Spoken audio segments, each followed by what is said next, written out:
اب وہ بیچارہ خود حافظ جی ہے تو وہ حافظ جی سے آپ کیا امید رکھیں گے؟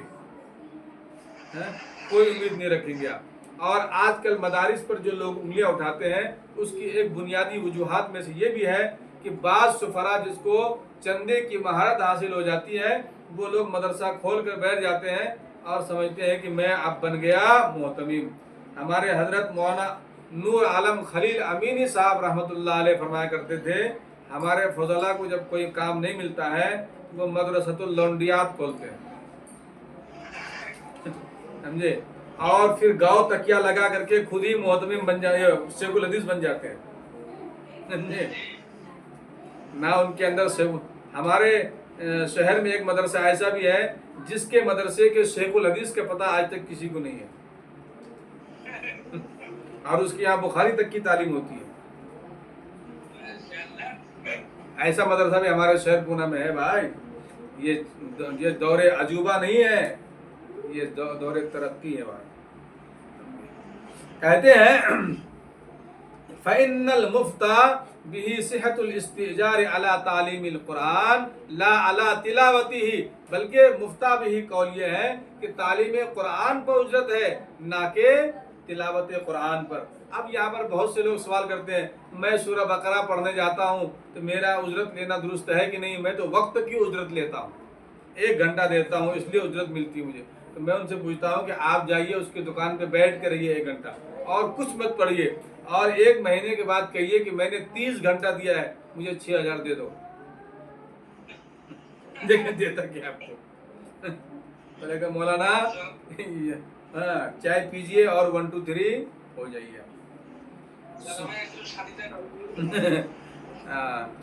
ثم ان اکثر المصنفین الذين جاءوا بعده تابعوه على ذلك ونقلوه وهو خطأ صریح۔ کہتے ہیں کہ اکثر مصنفین جو حضرات ہیں وہ اس کے بعد اسی کی تابع داری کرتے گئے جو انہوں نے نقل کیا، اور انہوں نے جو صریح غلطی کی تھی انہی کی تابع داری میں لوگ چلتے رہے۔ یہ بات آپ لوگوں کو علامہ شامی کیوں بتا رہے ہیں؟ آپ بھی باخبر ہو جائیے، آپ جب فتویٰ لکھیں تو فتویٰ لکھنے میں احتیاط برتیں، کسی ایک کتاب متاخرین کی دیکھ کر نہیں، بلکہ آپ کتابوں کو دیکھتے دیکھتے کہاں پہنچیے؟ امام محمد تک، اور امام محمد کے بعد امام ابو حنیفہ تک پہنچنے کی کوشش کیجئے، تو آپ کے فتوے میں جان آئے گا، آپ کے فتوے میں وزن پیدا ہوگا، سمجھے؟ بل کثیر منہم قالوا ان الفتوى على صحة الاستئجار على الطاعات، بلکہ بہت سے لوگوں نے تو یہاں تک کہا کہ طاعات کے اوپر بھی اجرت لینا صحیح ہے۔ طاعات کے اوپر بھی، مثال کے طور پر آپ کو کسی نے بھیج دیا حج بدل کرنے کے لیے، سمجھے، آپ کو کسی نے بھیج دیا کہ مولانا ہمارے مسجد کے امام صاحب بہت شریف ہیں، سمجھے، اب جب تک یہ اس کے رومال تو ہٹتا نہیں ہے سر کے اوپر سے، سمجھے، اور یہ اتنا بڑا شریف ہے کہ لگتا ہے کہ آج کے زمانے میں پوری شرافت لوٹ کر ادھر ہی آ گئی ہے، سمجھے۔ اب وہ امام صاحب یا وہ حاجی صاحب یا وہ تبلیغی ساتھی صاحب جب وہ آپ اس کو حج بدل کے لیے بھیجیں، وہ کہے گا کہ بھائی میں 2 مہینے کے لیے جا رہا ہوں، میرے گھر کا خرچہ تو دے دو، میں تمہارے لیے حج بدل کر رہا ہوں۔ تو بہت سے لوگوں نے ایسا بھی کہہ دیا بل کثیر منہم قالوا ان الفتوى على صحة الاستئجار على الطاعات، کہ طاعت کے اوپر بھی کیا ہے؟ اجرت لینا جائز ہے، ایسا کہہ دیا۔ وَيَطْلِقُونَ الْعِبَارَةَ، اور انہوں نے عبارت کو کیا نقل کیا؟ مطلق لکھا، صاف بات نہیں کی۔ وَيَقُولُونَ إِنَّهُ مَذْهَبُ الْمُتَأَخِّرُونَ، اور کہا یہ ہمارے متاخرین کا مذہب ہے۔ اب بدعتیوں کا کیا ہوتا ہے؟ آپ مجھے پیسہ دے دیجئے، ہم آپ کے باپ کے لیے نماز پڑھتے رہیں گے، ہم آپ کے والد صاحب کے لیے فاتحہ کرتے رہیں گے، سمجھے۔ میں نے آپ کو واقعہ سنایا تھا کہ میں جب گوا گیا، گوا میں واسکو میں ایک مسجد میں جب تفسیر ہونے لگا لن تنالوا البر حتى تنفقوا مما تحبون، سب سے محبوب چیز کو اللہ کے راستے میں خرچ کرو، اس نے ایسا بدعت کا دروازہ کھولا کہ میرا دماغ پک گیا۔ اور جب اس نے سوال کا سیشن رکھا، میں نے کہا مولانا ایک آدمی وہ ہے جس کو محبت ہے اپنی بیوی محترمہ سے، اہلیہ محترمہ سے، زوجائے محترمہ سے، اب کیا کرے گا؟ وہ اپنی بیوی کو صدقہ کر دے گا، سمجھے؟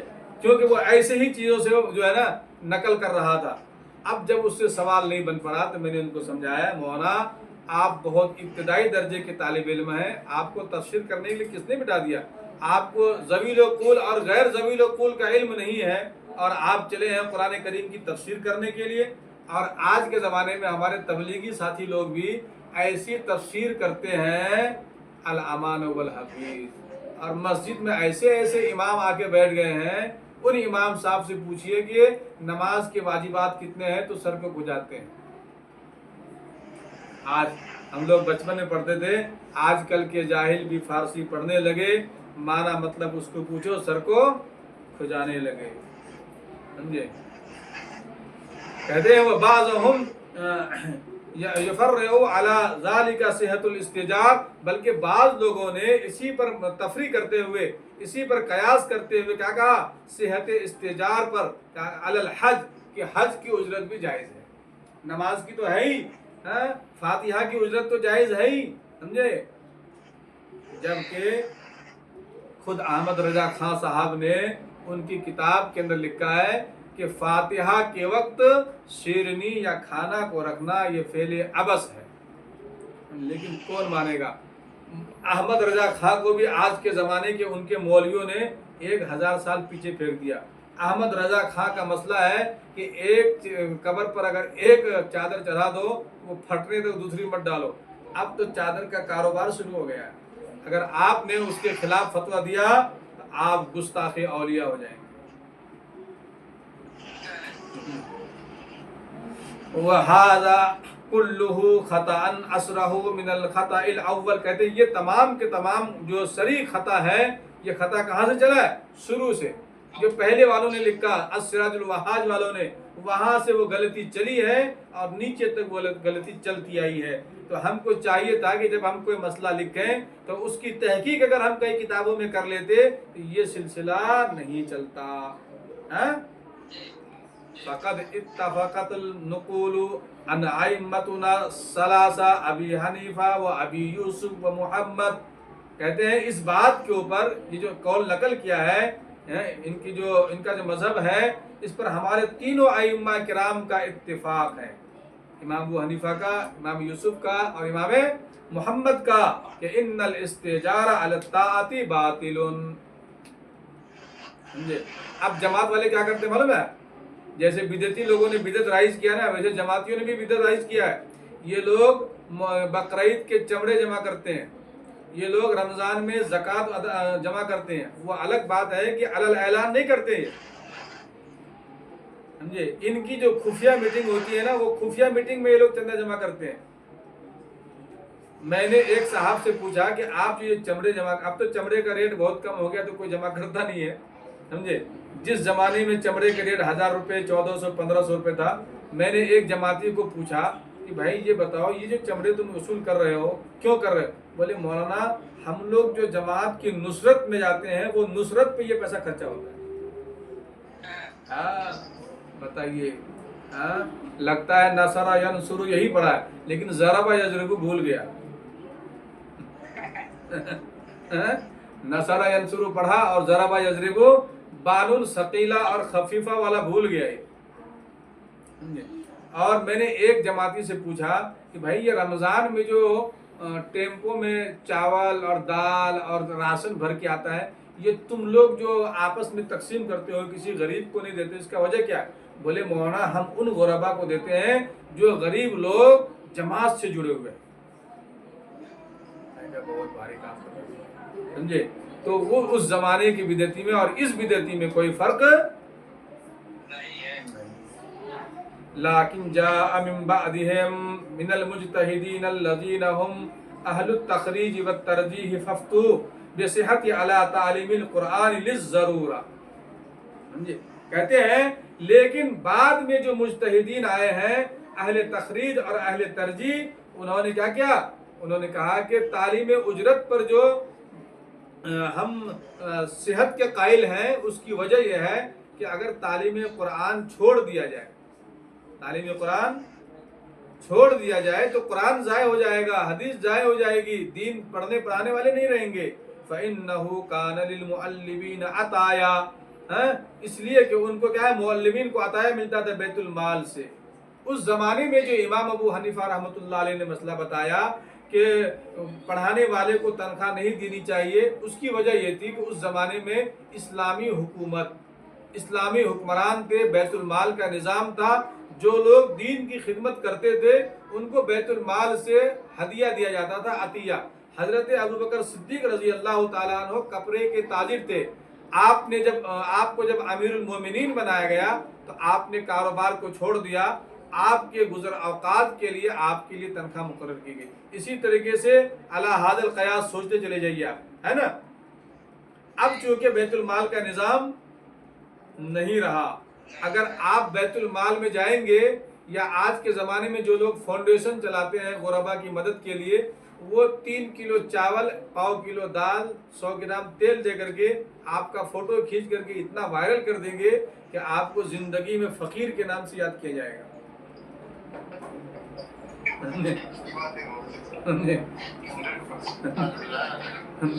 اگر کسی کے بیٹی کی شادی ہو، سمجھے، اور وہ اگر بیت المال میں پہنچ جائے کہ میری بیٹی کی شادی ہے مجھے کچھ دے دیجئے، اگر آپ نے ایک نیا چپل لیا ہے تو وہ چپل پھٹ جائے گا، پھر دوسری چپل آدھا گھسنے کے بعد آپ کو 25,000 روپے دے گا۔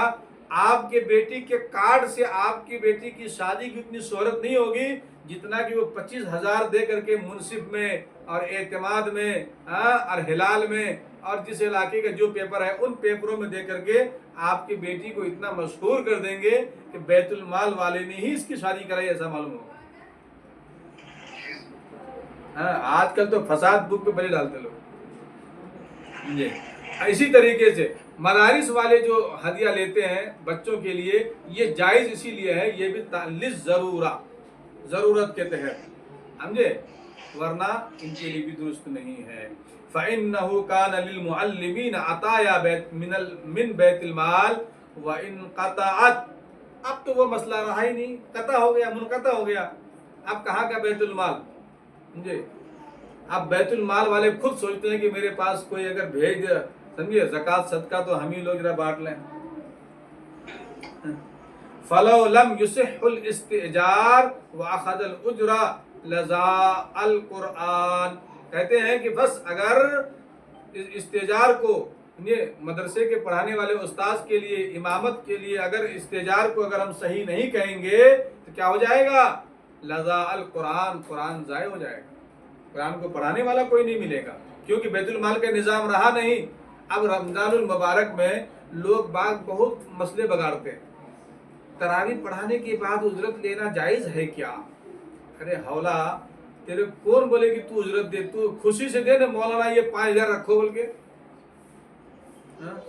5,000 روپے نہیں، 500 روپے دو مولانا کو، تمہارے بچے کے لیے تم جو ہے 5,000 کا ڈریس خریدتے، لیکن تم جو ہے مدرسے کے مدرس کو اور مسجد کے خادمین کو تم 500 روپے نہیں دے سکتے اور اس کے لیے فتوے پوچھتے۔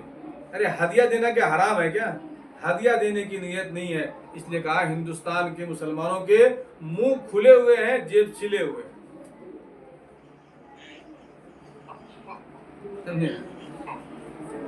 کہتے ہیں وَفِيهِ ضِيَاعِ الدِّينِ لِإِحْتِيَاجِ الْمُعَلِّمِينَ إِلَى الْاِقْتِصَابِ، اس لیے کہ اگر آپ تنخواہ نہیں دیں گے تو کیا ہو جائے گا، اس سے دین ضائع ہو جائے گا اور معلمین جو ہے اپنی ضرورت کی وجہ سے اقتصاب کی طرف جائیں گے، کمانے کے لیے جائیں گے، اور جب وہ کمانے جائیں گے تو پڑھائیں گے کیا؟ مفتی سعید صاحب پالن پوری رحمۃ اللہ علیہ فرماتے تھے کہ دارالعلوم دیوبند 30 سال سے شیخ الحدیث ڈھونڈ رہا ہے، شیخ الحدیث مل ہی نہیں رہا ہے۔ کیوں ملے گا بھائی؟ جو باصلاحیت لوگ دارالعلوم سے، مظاہر سے، ندوہ سے نکلتے ہیں تو وہ لوگ دیکھتے ہیں باہر کے حالات کہ بھیا اس سے نہ پیٹ بھرنے والا ہے، نہ کپڑا صحیح سے پہننے سکتے ہیں، چلو یہ چھوڑو، بیچارے کاروبار میں پھنس جاتے ہیں، اور جو کمزور طبقے کے لوگ ہوتے ہیں وہ بیچارے لگے رہتے ہیں۔ جب کمزور لوگ لگے رہیں گے تو پھر کہاں سے ملے گا؟ وَأُفْتَى مِن بَعْدِهِمْ أَيْضًا مِنْ أَمْثَالِهِمْ بِصِحَةِ عَلَى الْآذَانِ وَالْإِمَامَةِ، کہتے ہیں اور فتویٰ ہے اس کے بعد بھی کہ اس کی مثال ہے کیسے آزان کے اوپر اور امامت کے اوپر آپ کیا لے سکتے ہیں اجرت لے سکتے ہیں لأنہما من شعائر الدین اس لیے کہ یہ دونوں چیز کیا ہے دین کے نشانیوں میں شعار ہے جیسے ٹوپی پہننا ضروری نہیں ہے غیر مقلد کیا بولتا ہے بغیر ٹوپی کی نماز ہو جاتی ہے ہم بولتے بغیر کرتے اور بغیر پائجامے کی بھی نماز ہو جاتی ہے چڈی پہ بھی نماز ہو سکتی ہے نا بھائی اگر لمبی چڈی ہو گھٹنے تک تو ستر عورت تو ناف سے لے کر کے گھٹنے تک ہے نا تو مسجد میں جب جاؤ تو یہ لمبی چڈی پہن کے جایا کرو تو ٹوپی جو ہے یہ شعار ہے کیا یہ شعار ہے جیسے مسجد کے گنبد مسجد کے مینار یہ بنانا ضروری نہیں ہے لیکن یہ شعار اسلام ہے اس لیے اسلام چمکتا ہے اسلام دکھتا ہے اسلام کا روب اور اسلام کا دبدبا ہوتا ہے کہتے ہیں پس فصح الاستجار علیہم الضرورہ پس یہ شعار دین ہونے کی وجہ سے ہم اس کو کیا کہتے ہیں فصحو اس کے ہم کیا کہتے ہیں صحیح کہتے ہیں اس کو اس کی تصحیح کرتے ہیں کہ یہ ضرورت دین میں سے ہے اس لیے اس کی ضرورت کیا ہے دینا ہے دے سکتے ہیں ضرورت ایزن اس کو بھی ہم کیا کر سکتے ہیں تنخواہ کہتے ہیں فہذا ما افتا به المتاخرون عن ابي حنيفه واصحابه لعلهم بان ابا حنيفه واصحابه لو كانوا في عصرهم لقالوا بذلك ورجعوا عن قولهم الاول دیکھیے کہتے ہیں یہ جو ہم نے فتویٰ دی متاخرین نے فتویٰ دیا ہے امام ابو حنیفہ رحمۃ اللہ علیہ کے قول سے الگ ان ابی حنیفہ یعنی امام ابو حنیفہ رحمۃ اللہ علیہ کے مسلک سے ہٹ کے امام صاحب کا مسئلہ بھی یہی تھا کہ امامت پر تنخواہ لینا جائز نہیں ہے مؤذن کے لیے تنخواہ لینا جائز نہیں ہے تلاوت قرآن پڑھانے پر مدرس کے لیے تنخواہ جائز نہیں جیسا کہ مولانا صاحب فرماتے ہیں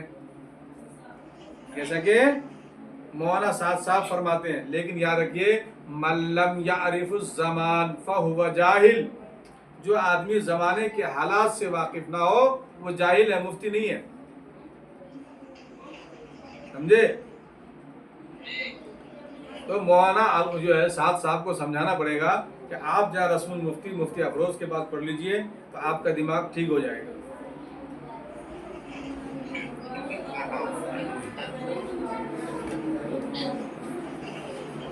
تو کہتے ہیں کہ بعد کے متاخرین نے جو امام ابو حنیفہ سے الگ فتویٰ دیا ہے تو اصحاب اور اس کے ساتھیوں نے بھی امام یوسف نے اور دیگر لوگوں نے لعلمہم بأن ابا حنیفہ واصحابہ لعلمہم بأن ابا حنیفہ واصحابہ لو کان فی عصرہم کہتے ہیں کہ اگر آج کے زمانے میں وہ لوگ ہوتے آج کے زمانے میں ہوتے لقالو تو کہتے بذالک رجعوا عن قولی ہم نے جو فتویٰ دیا تھا کہ مدرس کو تنخواہ دینا جائز نہیں ہے مؤذن کو اور امام کو دینا جائز نہیں ہے تو ہم اپنے قول سے کیا کر لیتے رجوع کر لیتے وقت سمجھ میں آئی بات نہیں آئی اب یہ عبارت اگر ہم مولانا صاحب کو سمجھا دیں گے تو وہ سمجھ جائیں گے لیکن کہاں سمجھیں گے مولانا ارشد مدنی کو نہیں سمجھے تو ہما شما کو کیا سنیں گے وہ جب اس نے کتے کو شیر بنا دیا تو پھر آدمی کو گدھا بنانے میں کیا ٹائم لگے گا